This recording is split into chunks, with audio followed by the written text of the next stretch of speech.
My ma came to me and she said, look, she said, you said you're going to Dublin tomorrow. And I said, yes, I'm going to Dublin tomorrow. Have you got money to go? And I said, no, but I'd want enough money to get me down there.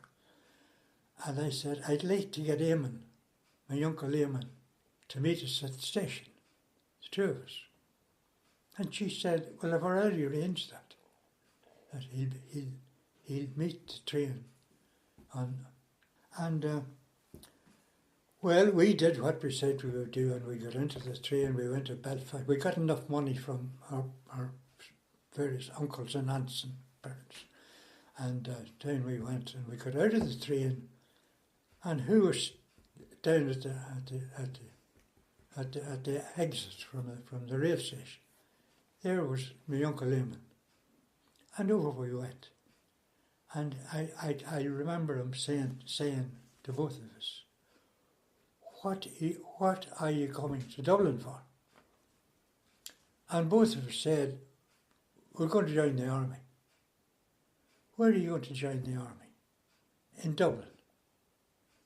And then he said, well, okay, he said, look, he said, I'm down. I said, I'm a captain in the army. And he said, I'm going up to my appointment place in army headquarters. And I'm not going to sit here now talking to the two of you.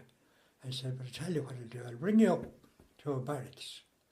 I'll bring you in and I'll show you where to go to tell the boss man in there that he'll talk to you about joining the army. We went up to Calbroa? Calbroa, exactly, Calbroa.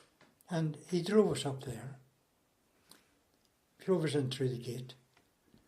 Sergeant in the gate saluted him, and we were wondering what in the name of God he was saluting about. But anyway, he told the driver of the car to go up past that group of buildings there, the first group of buildings on the right hand side, and he said, turn right there and stop at the fourth gate. And he said, no, he said, look, all you got to do is go in there, knock at that door. When they ask you when they say what you want, tell them that you've come in to enlist in the army. And what part do you want to go in? And he said, well, we want to go in an outfit that we heard was called the 2nd Horse Squadron. And we went in, and we met a sergeant inside, and I said to him, we want to go into the 2nd Horse Squadron to join the army. And he said, well, you're talking about the wrong thing, because he said the Horse Squadron was stopped 3 or 4 days ago, and it's now known as the 2nd Motor Squadron. And he said, is that all right? It's the same. And he said, come on, I'll show you what it is. And we went in there, and we enlisted in the 2nd Motor Squadron.